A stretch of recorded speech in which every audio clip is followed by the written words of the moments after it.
La leçon des plumes. Sarah était une petite fille très vive et rigolote, mais elle aimait beaucoup raconter tout ce qu'elle entendait.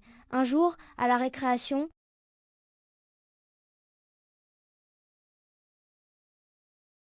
elle commence à mimer un geste moqueur, déformant la réalité pour capter l'attention.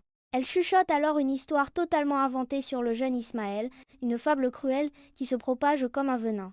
Autour d'elle, les rires éclataient, bruyants et superficiels. Sarah sourit pour savourer sa popularité éphémère, mais soudain, son visage se fige. Son regard croise celui d'Ismaël. Il est là, debout, seul près du banc de bois, le regard vide et l'épaule basse. Ce silence pèse plus lourd que tous les rires de la cour, laissant Sarah face à sa propre cruauté. Le soir venu, l'obscurité de sa chambre ne lui apporte aucun repos. Allongée sur son lit, Sarah fixe le plafond blanc, hantée par l'image d'Ismaël. Incapable de garder ce poids, elle rejoint sa maman dans la cuisine baignée d'une lumière chaude. Elle pose ses mains à plat sur la table. Sarah se sentit un peu triste. Elle en parla à sa maman d'une voix tremblante. Maman, j'ai dit quelque chose sur Ismaël qui n'était pas tout à fait vrai. C'est grave?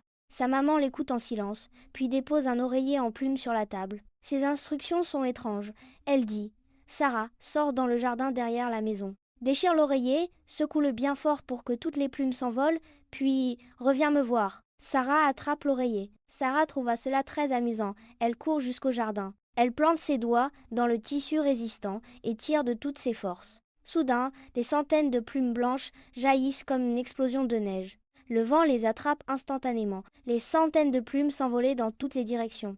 Sarah reste immobile, regardant le ciel se remplir de ces milliers de petits points blancs qui s'éparpillent à l'infini.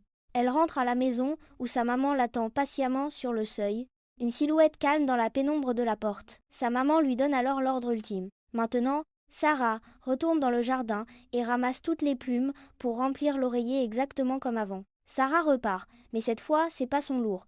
Elle cherche désespérément dans l'herbe haute, mais ses doigts ne trouvent que la terre froide. Les plumes ont disparu, envolées dans les jardins voisins ou emportées par le courant du ruisseau.